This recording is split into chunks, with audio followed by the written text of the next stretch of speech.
Marvel has given us two major successor characters in recent years, Yelena Belova stepping into the Black Widow role and Riri Williams taking on Iron Man's legacy as Ironheart. But here's the interesting part.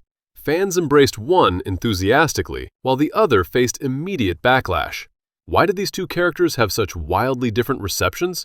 Let's start with how they were introduced, because in superhero storytelling, you rarely get a second chance to make a first impression. Yelena burst onto the scene in the 2021 Black Widow film, and Marvel gave her the royal treatment. She wasn't just thrown into the background, she was a co-lead with substantial screen time. From her very first scene, we understood who she was as a person. She had a distinct personality that set her apart from Natasha. Yes, they shared similar training and traumatic childhoods, but Yelena was clearly her own person. What made Yelena immediately compelling was her emotional honesty. She was younger, more vulnerable, more open about her feelings. She desperately wanted to reconnect with her fractured family despite all the pain they'd been through. She carried guilt about her past actions and genuinely wanted to make amends, even if she wasn't sure how. Within one film, we knew her motivations, her personality, her sense of humor, and what drove her. Now contrast that with Riri Williams.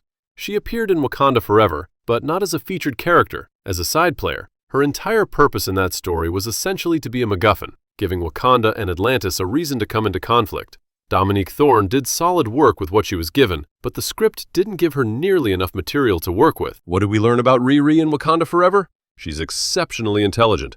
She wants to build an Iron Man-style suit, and that's about it.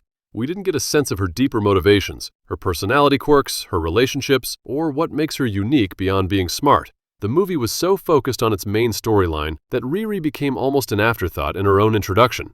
The timing of these introductions matters too. The Black Widow movie was released after Natasha's death in Endgame, functioning almost as a tribute film. But within the movie's timeline, Natasha was still alive and active. This clever approach meant Yelena was introduced alongside the original, creating a natural handoff. Even though Natasha didn't explicitly pass the torch in that movie, the audience understood what was happening. Marvel was saying goodbye to one Black Widow while introducing the next. Ironheart appeared after Tony Stark's death with zero connection to him. There was no handoff, no blessing, no acknowledgement. Just a new character building armor and claiming a legacy she had no relationship to.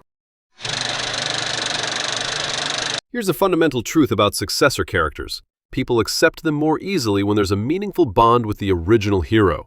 That connection provides emotional legitimacy that no amount of similar powers or matching costumes can replicate. Yelena and Natasha are sisters, not by blood, but that doesn't diminish their bond. They were raised together in the Red Room, endured the same brutal training, suffered the same childhood trauma. As adults, they reconnected and went on missions together.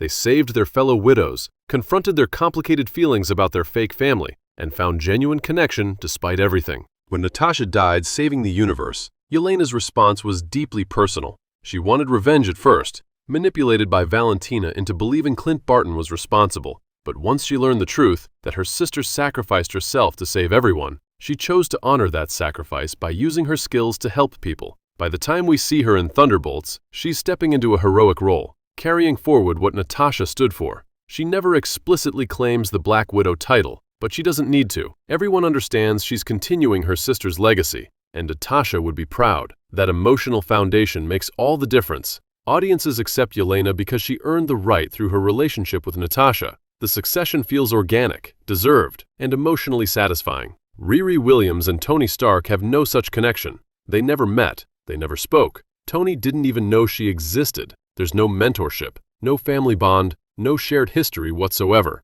Audiences are simply told that this stranger is now carrying Iron Man's legacy, and they're expected to accept it. Marvel had other options that would have made more narrative sense. James Rhodes has been Tony's best friend for decades, and has worn armor alongside him in multiple films.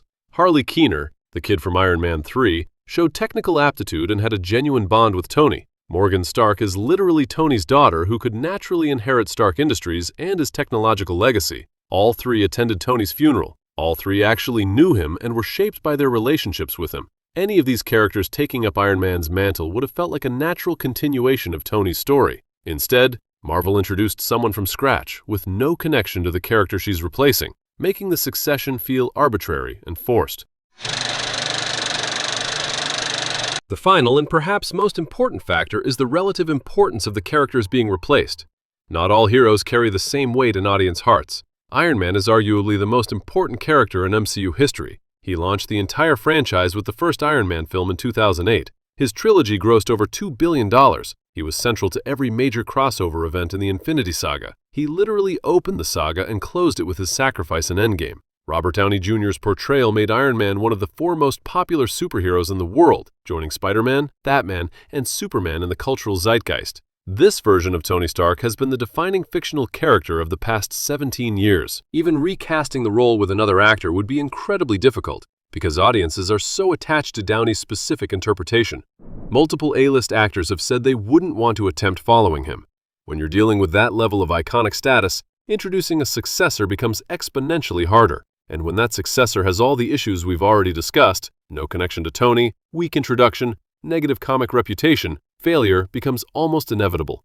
Black Widow, while a founding Avenger, never reached that same level of cultural dominance. She was introduced as a supporting character in Iron Man 2, remained in a supporting role through most Avengers films, and didn't receive substantial character development until Age of Ultron and Endgame. She didn't get her own solo project until 2021, after her death in the MCU timeline. She was important and beloved, but you can't compare her popularity to Iron Man, Thor, Captain America, or Hulk. This made accepting a new Black Widow significantly easier for audiences. The movie even established that there are multiple Black Widows, women who went through the same Red Room training.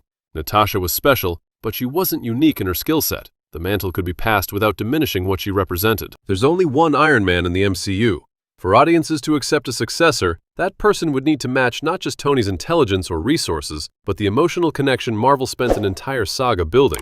That's simply not possible with a new character, no matter how well written. Even in Riri's own series, the promotional material emphasizes her wanting to create something iconic and unique like Tony did. But then she builds an Iron Man suit, something that already exists. She's defining herself by someone else's achievement rather than forging her own path. Meanwhile, Yelena succeeded because she wasn't trying to be Natasha. She's her own person with her own personality, taking up heroic work that honors her sister without attempting to replicate her.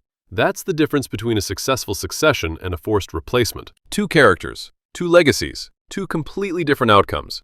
Yelena Belova won over audiences because Marvel understood how to introduce a successor, give them a strong debut, meaningful connections, and a manageable legacy to inherit. Ironheart struggled because she had none of those advantages. Sometimes it's not about the character themselves, but about the foundation they're built upon.